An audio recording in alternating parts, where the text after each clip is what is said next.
بسم اللہ الرحمن الرحیم. کتاب النکاح هو عقد موضوع لملك المتعة حل استمتاع الرجل من المرأة، فالعقد هو ربط أجزاء التصرف أي الإيجاب والقبول شرعا. لكن هنا أريد بالعقد الحاصل بالمصدر وهو الارتباط. آج کے سبق میں ہم 3 باتیں بتائیں اور انہی 3 باتوں کے متعلقات کا ذکر کریں، ان سے متعلق مسائل کا ذکر کریں. سب سے پہلے نکاح لغت میں کس چیز کا نام ہے؟ نکاح کسے کہتے ہیں لغتاً اور شرعاً؟ نمبر 2، نکاح کی اہمیت کیا ہے اور نکاح کی فضیلت کیا ہے؟ نمبر 3، نکاح شریعت میں کس چیز کا نام ہے؟ تو نکاح لغت میں نکاح ینکح نکحن و نکاحن، ضربہ سے بھی ہے فتح سے بھی ہے. اس کا معنی ہوتا ہے الضم، ملنا اور ملانا. لغت میں نکاح ملنے کو کہتے ہیں یا ملانے کو کہتے ہیں. ملانے کا نام نکاح ہے لغت میں. اب معنی لغوی سے معنی اصطلاحی کو مناسبت کیا ہے؟ بغیر مناسبت کے تو کسی دوسرے معنی میں استعمال بھی نہیں ہوتا ہے نا. کسی اچھے خاصے انسان کو ہم گدھا کہہ دیں، بغیر مناسبت کے اگر ہم نے گدھا کہہ دیا تب تو کوئی کہے گا کہ آپ خود ہی گدھا ہے نا. مناسبت چاہیے. کسی لفظ کا استعمال دوسری جگہ میں اگر ہم کر رہے ہیں تو مناسبت ضرور چاہیے، جس کو ہم مجاز کرتے ہیں.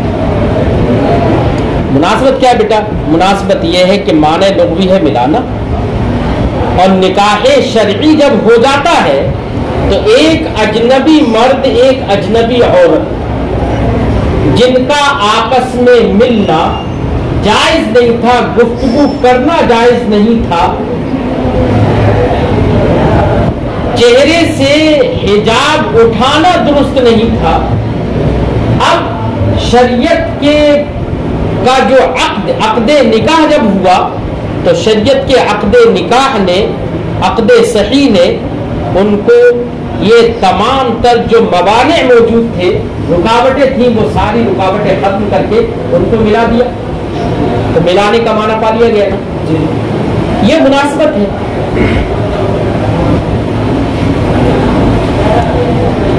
اب آپ میری اس گفتگو سے آپ کے ایک بات سمجھ میں آئی ہوگی. کیا؟ ایک بات یہ سمجھ میں آ گئی کہ نکاح کا ایک معنی حقیقی ہے اور نکاح وطی کے معنی میں بھی بولا جاتا ہے. نکاح کا معنی ایک ہے عقد اصطلاح شرع میں، اور نکاح جب لفظ بولا جاتا ہے تو اس سے بیٹا وطی کرنا بھی مراد ہوتا ہے. میں مثال دوں دونوں کی. قرآن پاک میں اللہ نے ارشاد فرمایا فَإِن طَلَّقَهَا فَلَا تَحِلُّ لَهُ مِن بَعْدُ حَتَّى تَنكِحَ زَوْجًا غَيْرَهُ. اگر تیسری طلاق مرد عورت کو دے دے تو اب یہ عورت اس مرد کے لیے حلال نہیں ہوگی حتی تنکح زوجا غیرہ، یہاں تک کہ دوسرے شوہر سے وطی کر لے. یہاں تک کہ وطی کر لے. صرف نکاح کر لیا مولانا تو نکاح کرنے سے حلال نہیں ہوتا. یہاں پر وطی مراد ہے. ٹھیک ہے. تو یہاں پر نکاح کس کے معنی میں ہے؟